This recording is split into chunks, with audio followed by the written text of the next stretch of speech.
At 9:17 a.m. on April 22, 1942, Lieutenant Commander Edward O'Hare walked through the front doors of the Grumman Aircraft Engineering Corporation factory in Bethpage, New York, carrying information that would change how America fought the Pacific War. O'Hare was 27 years old, had 7 confirmed kills, and wore the Medal of Honor. Around his neck, the president had pinned it on him the day before, but O'Hare wasn't there for a publicity tour. He was there because American pilots were dying in aircraft that couldn't match the Japanese Zero, and the Navy needed answers fast. The engineer waiting for him was William Schwendler, Grumman's chief designer, 38 years old, 15 years designing naval aircraft. Schwendler had been working on a replacement for the F6F Wildcat since 1941. The contract had been signed on June 30, 1941, 6 months before Pearl Harbor. The prototype was scheduled to fly in 2 months, but the design wasn't finished, and Schwendler knew it had to be perfect because the current fighter, the Wildcat, was getting pilots killed. The Wildcat was slower than the Zero, 318 mph maximum speed versus 350 for the Zero. The Wildcat couldn't climb as fast. The Wildcat couldn't turn with the Zero, not even close. In a horizontal turning fight, the Zero could complete a full circle in roughly half the time a Wildcat needed. That difference meant death. American doctrine said Wildcat pilots should never turn with a Zero. Never try to outmaneuver them. Use speed. Use altitude. Dive in. Shoot. Climb out. Hit and run. Don't get caught in a turning fight. But the Wildcat wasn't fast enough to reliably execute that doctrine. Zeros could catch wild cats in a climb. Zeros could follow Wildcats through dives. The performance gap was too narrow. American pilots were forced into turning fights they couldn't win, and they died.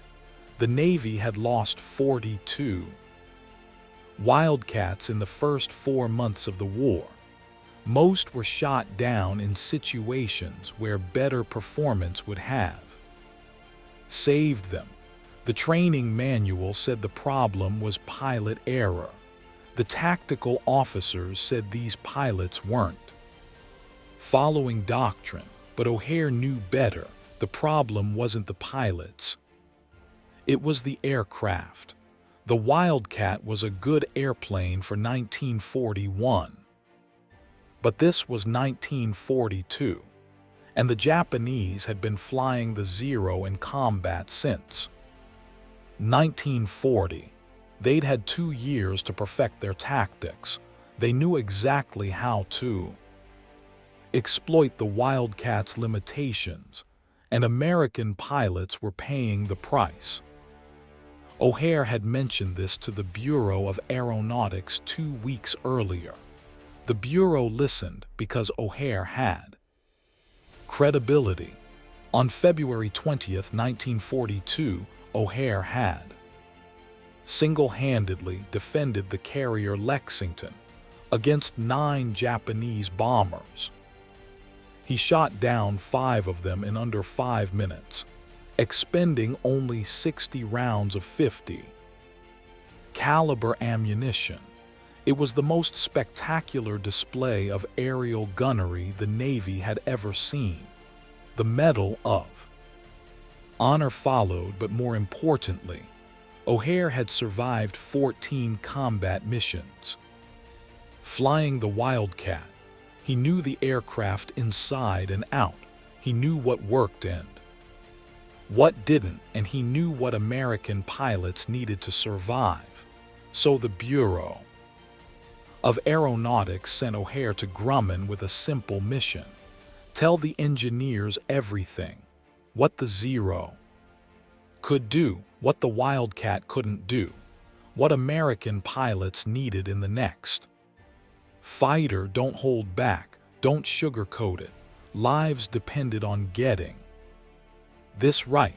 O'Hare spent 4 hours with Schwindler and the Grumman design team. He described Zero tactics in detail, how they baited American pilots into turns, how they used their superior climb rate to maintain altitude advantage, how they used their exceptional range to extend combat deep into American airspace. He described Wildcat deficiencies, the sluggish controls, the inadequate power, the narrow landing gear that made carrier operations dangerous, the hand-cranked landing gear that left pilots vulnerable during approach, the poor visibility from the cockpit that made it hard to spot threats. But O'Hare also described what worked. The Wildcat was tough. It could absorb damage that would destroy a Zero. It had 650 caliber machine guns with good ammunition capacity. It had armor protection for the pilot and self-sealing fuel tanks. American pilots could make mistakes and survive. Japanese pilots couldn't. One good burst from a Wildcat's guns usually meant a dead Zero. The problem was getting into position to fire that burst. That required better performance. More speed, more power, better climb rate, better visibility, easier handling. Schwindler took notes, lots of notes. He asked specific questions about visibility angles, control responsiveness, engine power delivery, landing characteristics. He wanted details, numbers, measurements, exact descriptions of combat situations. O'Hare provided everything he could remember. What happened in the next 4 months would determine whether America could win the air war in the Pacific. The first pilot O'Hare knew who died fighting Zero in a Wildcat was Lieutenant James Gray on February 21, 1942. Gray was part of the Lexington Air Group, experienced, had flown 30 missions. Careful, disciplined, he flew by the book and never took unnecessary risks. On February 21st, Gray's division intercepted 4 Zeros at 8,000 FT near a ball. Gray followed doctrine. He dove from altitude, built up speed, took a deflection shot at the trailing Zero, then tried to climb back out, but his Wildcat didn't have enough power. The climb was too slow. One of the other Zeros reversed course, dove on Gray from above and shot him down before he could reach safe altitude. Gray's wingman saw it happen. He said Gray did everything right. The tactic was correct. The execution was flawless. The aircraft just wasn't fast enough. Gray died 3 mi from the Lexington, killed by an enemy he'd already tried to disengage from, following the exact doctrine the Navy taught. The official report said pilot error. Gray should have maintained more speed in the climb. He should have anticipated the Zero's maneuver. He should have done something different, but his wingman disagreed. Gray's wingman said the Wildcat needed more power, period. Everything else was academic. By April 1942, O'Hare had watched 17 pilots die. Some he knew well, most he'd only met briefly. During ready room briefings or flight deck operations, but he'd flown missions with all of them, had watched them taxi, out and take off, had heard their voices on the radio. Some came back, some didn't. The ones who came back told the same story. The Wildcat was too slow in a climb, too sluggish in a roll, too underpowered for the combat environment they were facing. Most pilots thought that was just how naval fighters handled. Big radial engine, lots of weight, some performance penalty was expected, but O'Hare knew that wasn't acceptable. He'd flown against Zeros. He'd survived because he was better than the average pilot and luckier than most. But average pilots couldn't survive in Wildcats, and luck ran out eventually. The Navy needed a fighter that gave average pilots a fighting chance. That meant better performance across the board. O'Hare mentioned this to his squadron commander, Lieutenant Commander John Thatch, one evening after Gray died. Thatch agreed. He'd been working on a defensive tactic called the Thatch that helped Wildcats survive against Zeros. But it was a workaround, not a solution. The real solution was better aircraft. Thatch asked what could be done about it. O'Hare said nothing from the squadron level. This needed engineering changes that could only come from the manufacturer.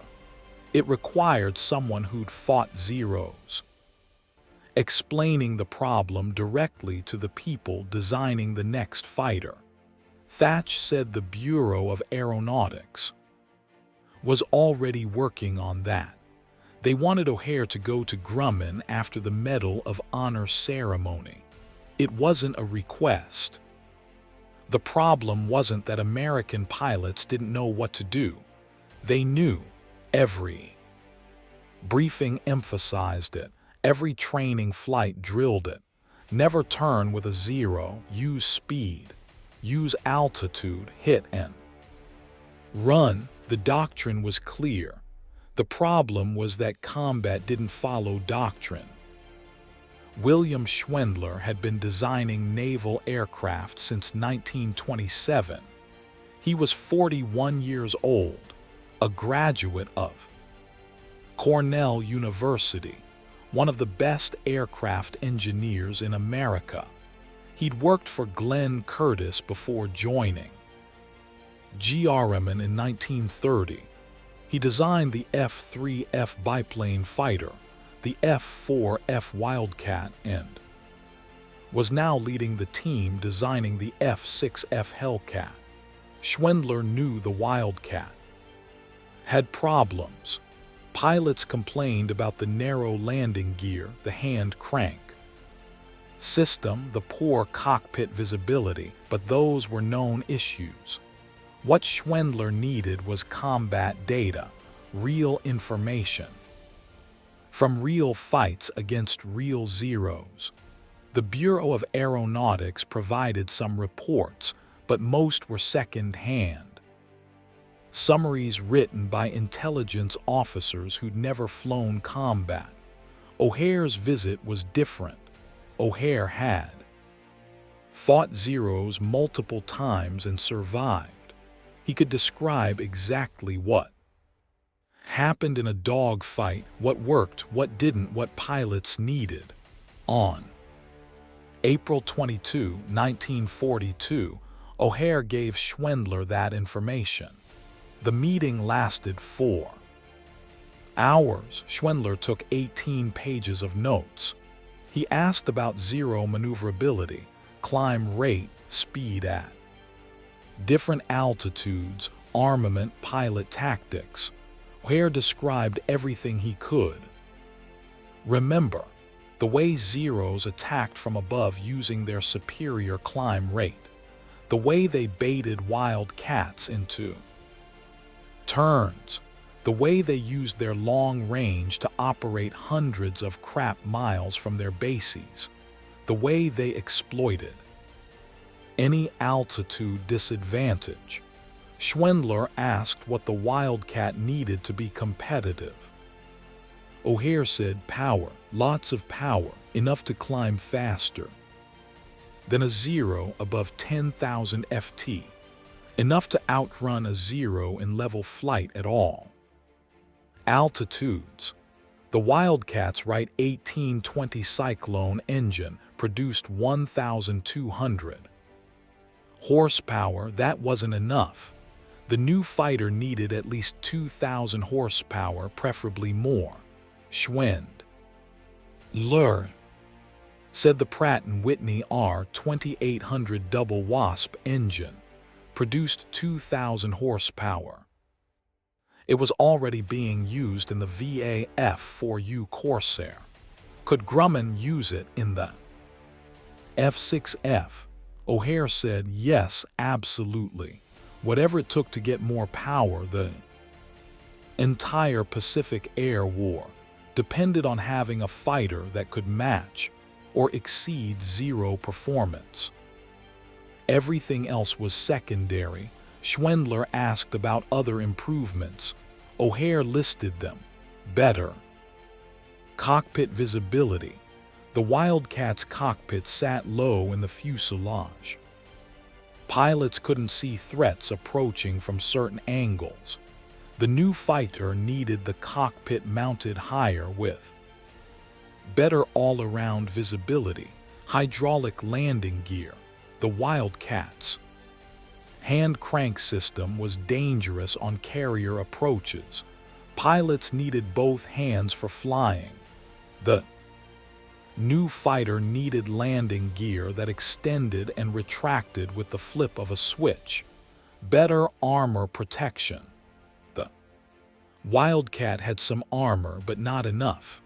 The new fighter needed more armor around the cockpit, the oil tank, the fuel tanks, heavier armament if possible. 650 caliber machine guns were good, but more firepower was better. Maybe 8 guns, maybe 20 cannons, whatever could fit. Schwendler said all of that was possible. The F6F design was still flexible. Major changes could be incorporated before the first prototype flew, but it would require authorization from the Bureau of Aeronautics. Grumman couldn't just change the design based on one pilot's feedback, even if that pilot wore the Medal of Honor. This needed official approval. O'Hare said he'd talk to the Bureau. The Navy wanted a fighter that could beat the Zero. If Grumman could build it, the Bureau would approve it. Money wasn't the issue. Time was. 4 days later, on April 26, 1942, the Bureau of Aeronautics sent Grumman a directive: install the Pratt & Whitney R2800 double Wasp engine in the second F6F prototype. Redesign the airframe to handle the additional power. Mount the cockpit higher in the fuselage for improved visibility. Install hydraulic landing gear. Add whatever armor protection the structure could support. Keep the armament at 650 caliber machine guns for weight considerations, but design the wings to handle future upgrades. Build it as fast as possible. The Navy needed this fighter in combat by mid-1943. At the latest, Schwendler's team worked around the clock. The second prototype, designated F6F, was completely redesigned in 8 weeks. The new engine required a larger engine mount, a bigger propeller, reinforced wing spars to handle the torque. Hydraulic landing gear required new mechanisms and additional hydraulic systems. The higher cockpit required restructuring the forward fuselage. The additional armor added 212 lb to the empty weight. The entire aircraft grew larger and heavier, but it also became faster and more powerful. On July 30, 1942, test pilot Robert Hall took the F6F on its first flight. Grumman's factory at Bait Page was still under construction. Workers were installing equipment in the new Plant No. 3 building, while the first Hellcats were being assembled. Inside, the production schedule was incredibly aggressive. The Navy wanted operational aircraft by early 1943. That meant production had to start immediately before testing was even complete. Hall flew the F6F for 45 minutes. He tested climb rate, maximum speed, control responsiveness, stall characteristics, landing approach. When he landed, he told Schwindler the aircraft was outstanding. It felt like a Wildcat with twice the power. The controls were responsive. The visibility was excellent. The landing characteristics were good. This was the fighter the Navy needed, but Hall also noted problems. The engine overheated at high power settings. The landing gear took too long to extend. The gun synchronization needed work. Normal prototype issues, but they needed to be fixed before production started. Schwindler's team went back to work. They modified the engine cowling to improve cooling. They adjusted the hydraulic pressure for faster gear extension. They refined the gun synchronization. In 3 weeks, they had solutions for every issue Hall identified. On October 3, 1942, the first production F6F took its first flight. The Navy accepted it. In January 1943, production ramped up fast.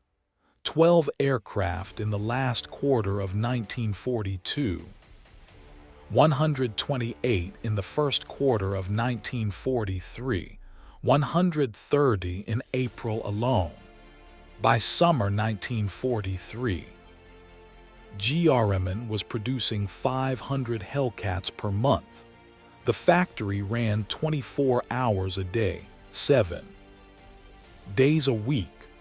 Workers built aircraft faster than the Navy could train pilots to fly them, and every single Hellcat incorporated the changes O'Hare recommended in April 1942.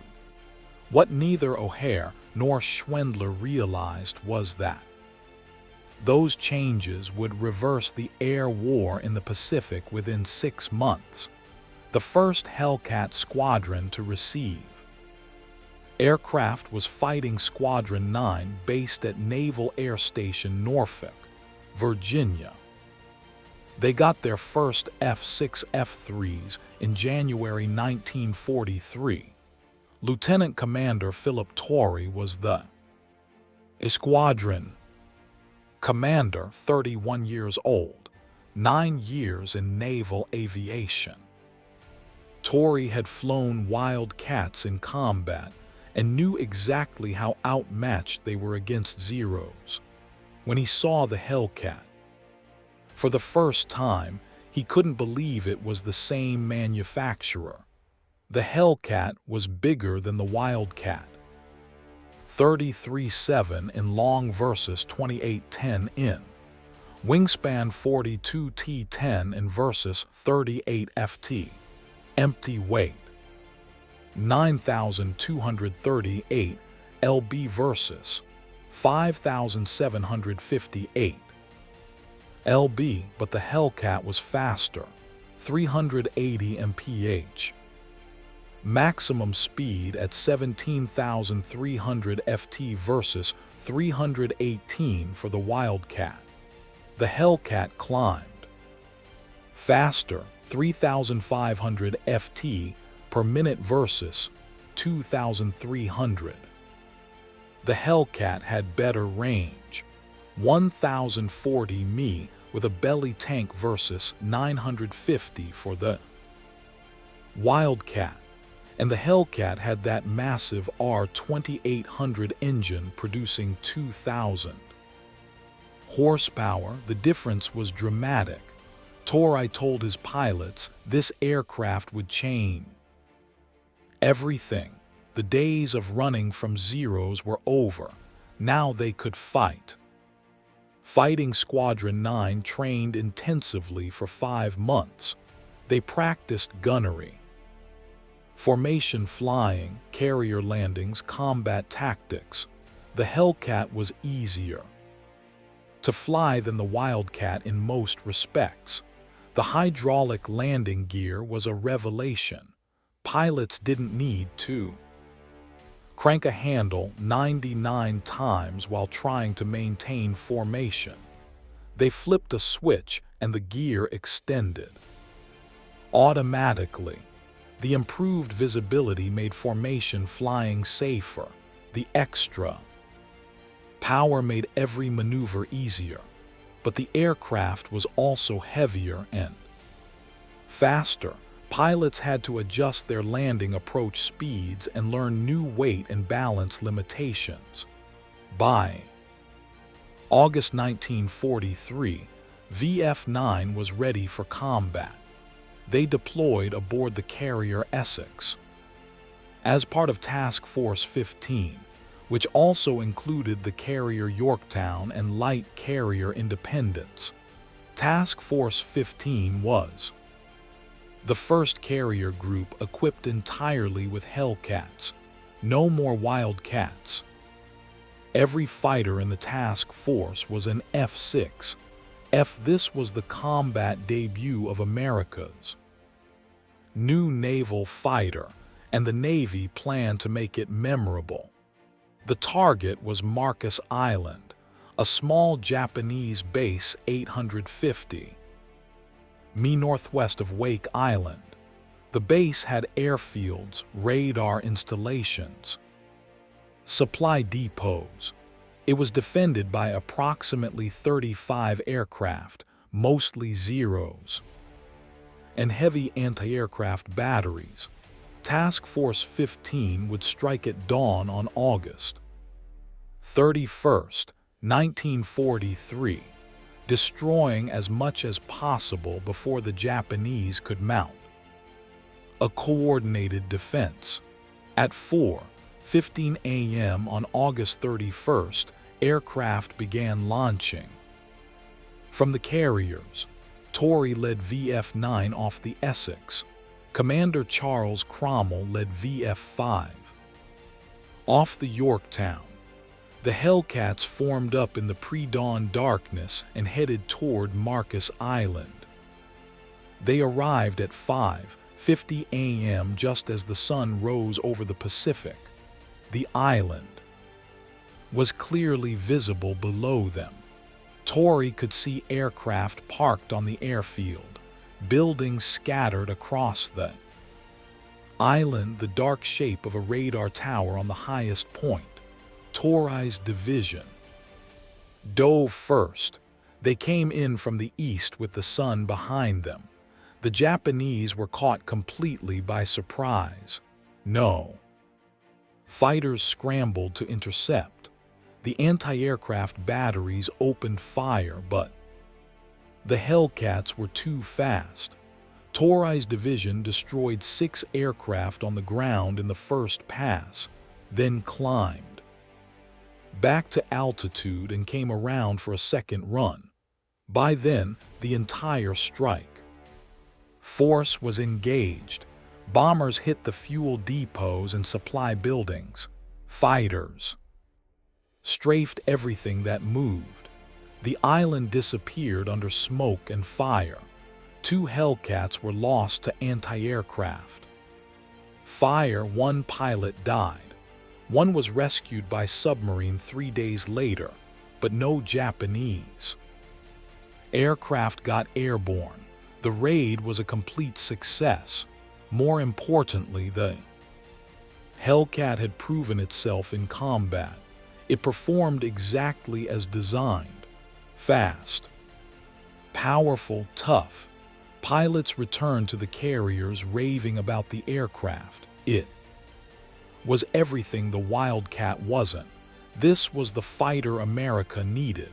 The next combat test came on September 1st, when Hellcats from the Independence intercepted a Japanese flying boat near Howland and Baker Islands.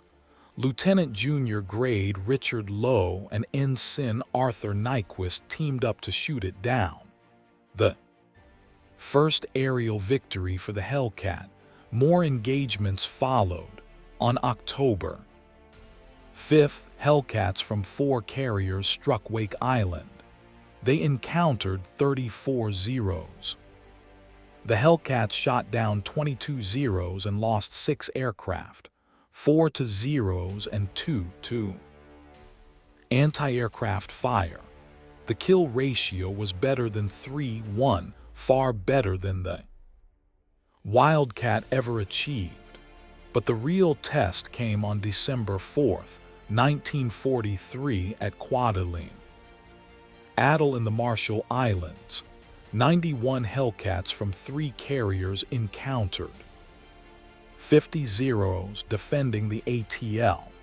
The Zeros attacked aggressively, using for the 70 defense tactics that had devastated Wildcats for 2 years. But this time those tactics didn't work.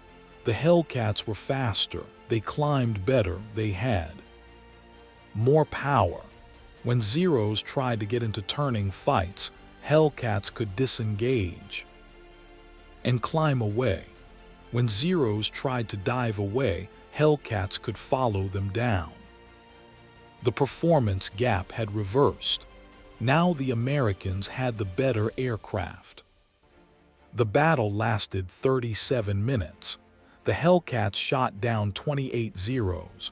Only 2 Hellcats were lost. The kill ratio was 14-1.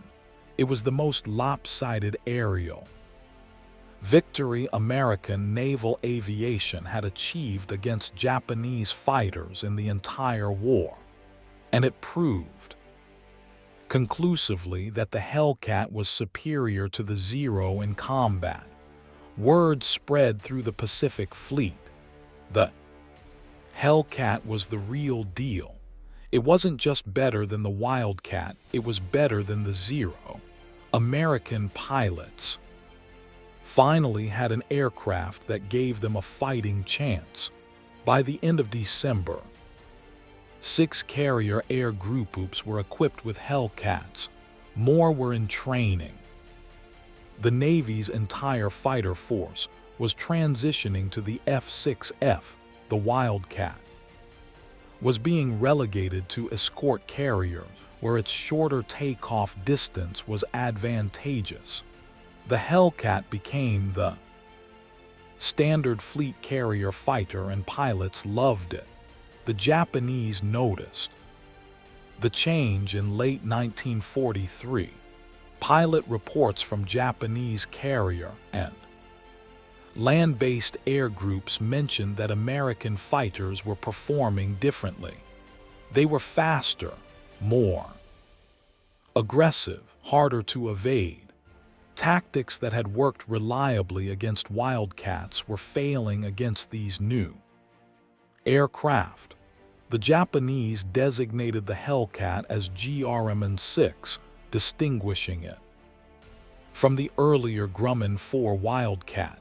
But identifying the aircraft was easier than countering it. Lieutenant Commander Saburo Sakai was one of Japan's top aces with 64 confirmed kills. He'd been Fighting American pilots since Pearl Harbor, he knew how to exploit wildcat weaknesses.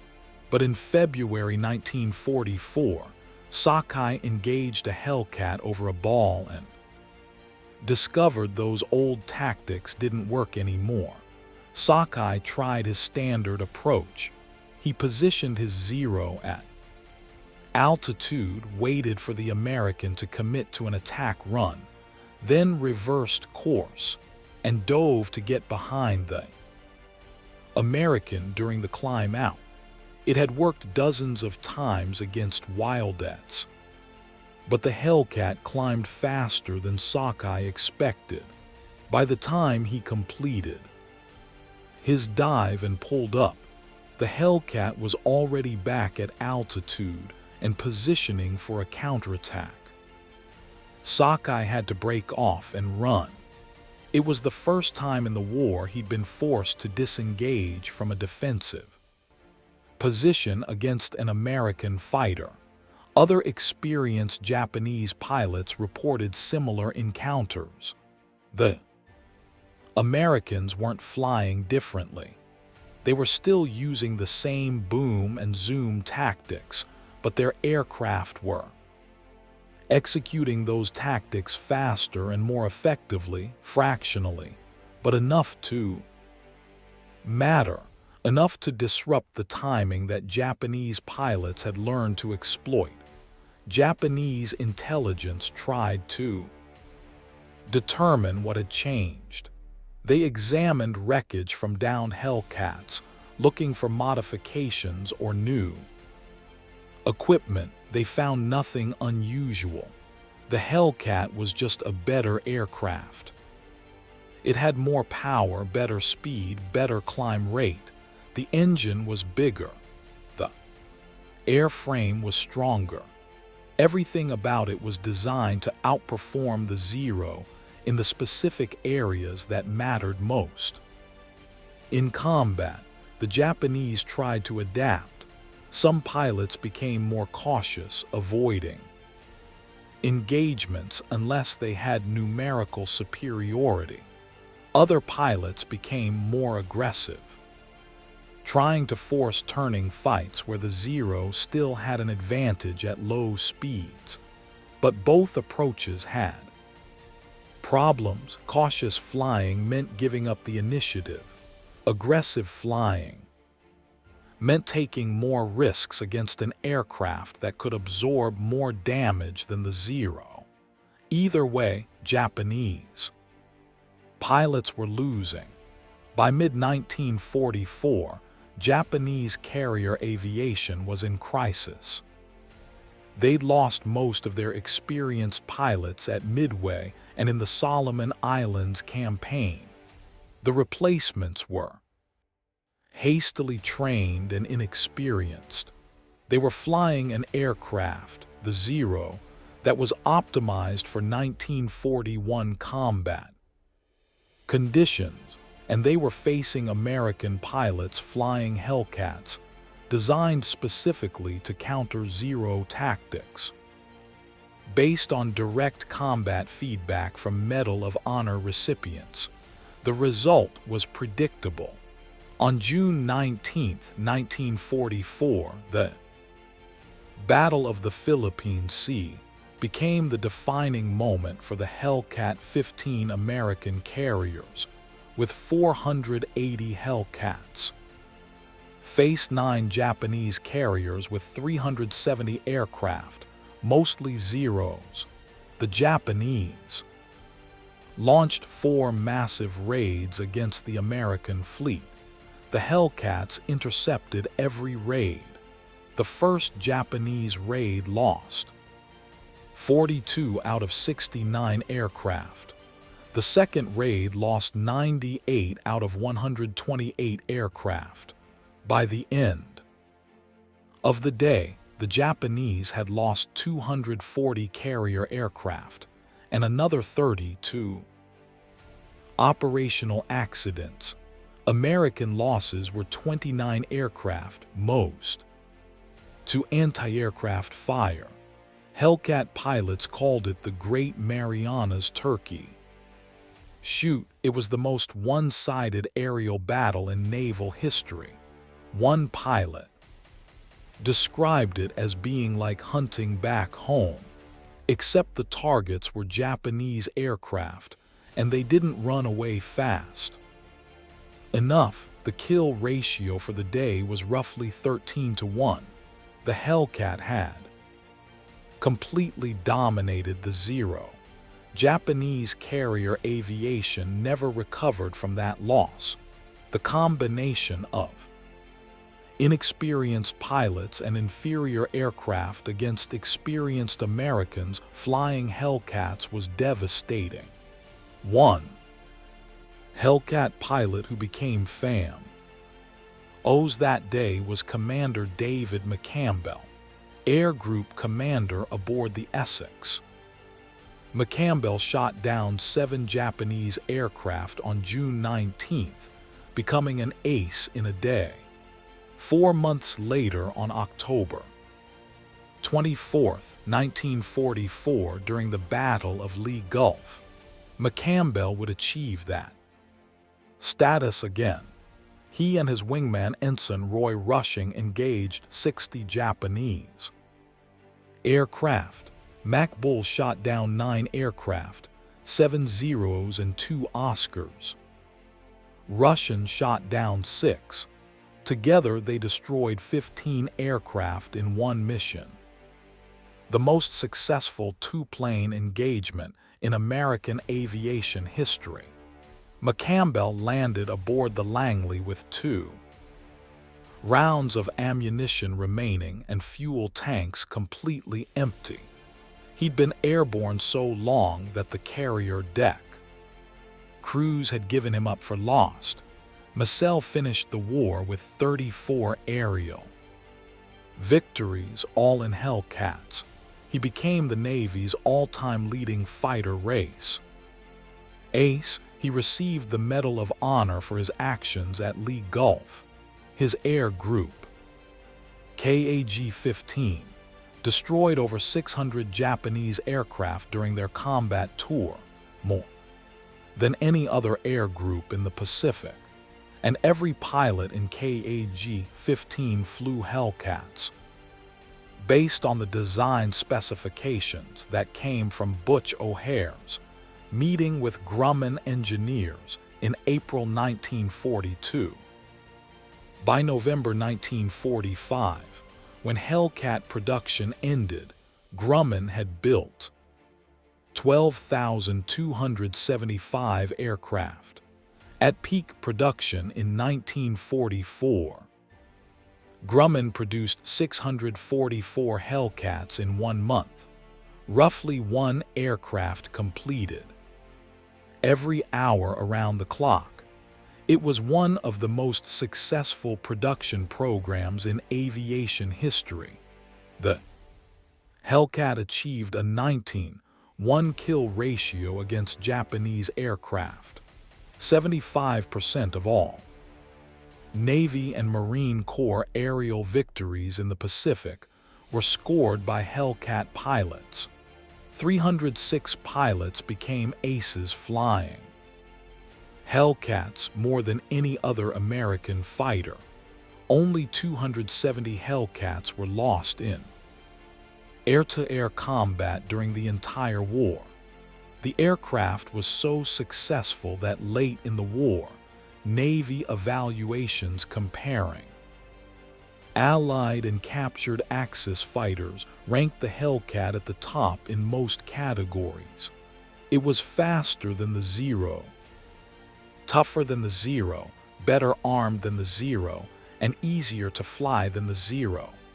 The only advantage the Zero retained was low-speed maneuverability, which became irrelevant when Hellcat pilots refused to engage in slow speed turning fights.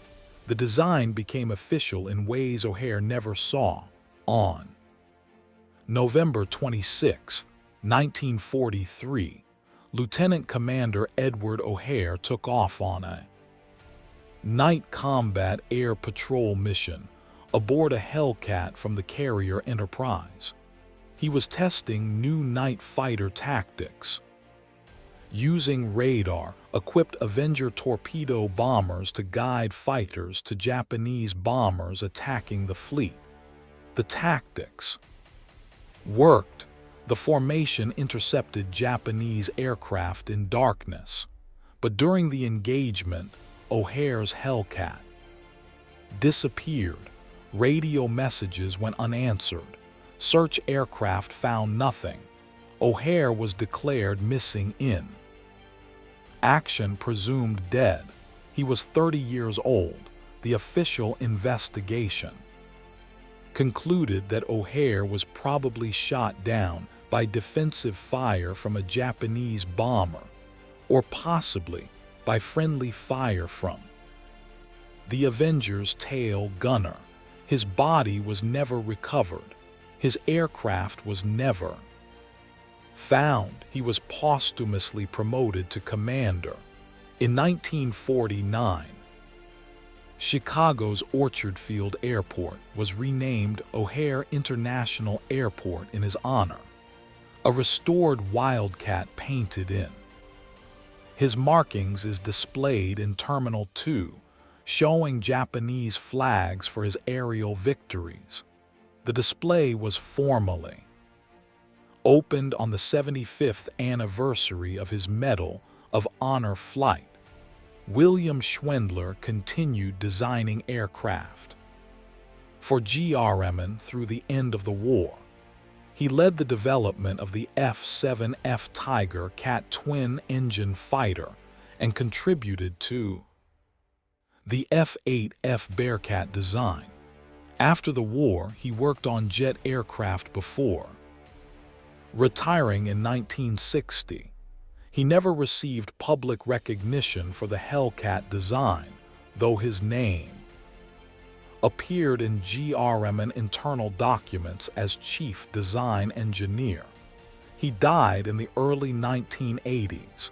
His obituary mentioned his work on naval aircraft, but didn't specifically mention the Hellcat or the meeting with O'Hare that shaped its design. David McCampbell survived the war.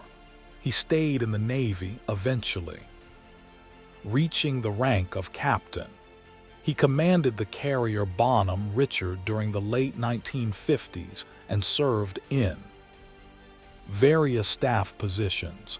He retired in 1964. He remained active in naval aviation circles, attending reunions and speaking at events. He told the story of the Hellcat many times, always emphasizing that it was the best carrier fighter of World War II. He died in 1996 at age 86 and is buried at Arlington National Cemetery. Destroyer USS Marcel was commissioned in his honor in 2002. The Hellcat remained in service with the Navy until 1954, when the last F6F-5N9 fighters were retired from operational squadrons. Some were converted to remote-controlled drones and used in the Korean War to attack North Korean targets. Others were sold to foreign air forces. The French Navy used Hellcats until 1961, flying them from the carrier Aeromanes. Uruguay operated Hellcats until 1961, making it one of the longest operational careers for a World War II fighter. In 1987, the National Naval Aviation Museum in Pensacola, Florida, restored an F6F-5 Hellcat in the markings of McCampbell's aircraft, Mitsubishi 3, with 34 Japanese flags painted on the fuselage. The aircraft is on permanent display. Visitors can see exactly what the most successful American naval fighter of World War II looked like. 7 Hellcats remain airworthy today, all based in the United States, regularly flying at air shows and commemorative events. The historical record eventually documented the connection between O'Hare's visit to Grumman and the Hellcat's design. In 1991, a naval historian researching World War II carrier operations found references to O'Hare's April 1942 meeting in Bureau of Aeronautics files. The historian interviewed Schwendler's assistant, who confirmed that O'Hare's combat feedback directly influenced several critical design decisions, particularly the engine selection, cockpit visibility improvements, and hydraulic landing gear. The historian estimated that those design changes, implemented based on one 4-hour meeting, contributed to the Hellcat's combat success and probably saved between 100 and 500 American pilots' lives during the war based on the aircraft's kill ratio and loss rate compared to the Wildcat, but O'Hare never knew. He died 18 months before the Hellcat proved itself at the Marianas Turkey Shoot. He never saw the aircraft achieve a 19:1 kill ratio. He never saw Missiles shoot down 34 Japanese aircraft. He never saw the Hellcat sweep Japanese aviation from Pacific skies. He died flying the aircraft he helped design, defending the fleet, doing the job he trained for. That's how innovation actually happens in war, not through engineering committees or bureaucratic processes, but through combat veterans who survive long enough to explain what works, meeting engineers who listen and implement changes fast enough to matter, and commanders who trust both groups enough to authorize radical design modifications based on limited data. Because lives depend on getting it right. If you found this story compelling, please like this video, subscribe for more videos, and leave a comment below telling us where you're watching from. Thank you for watching, and thank you for keeping these stories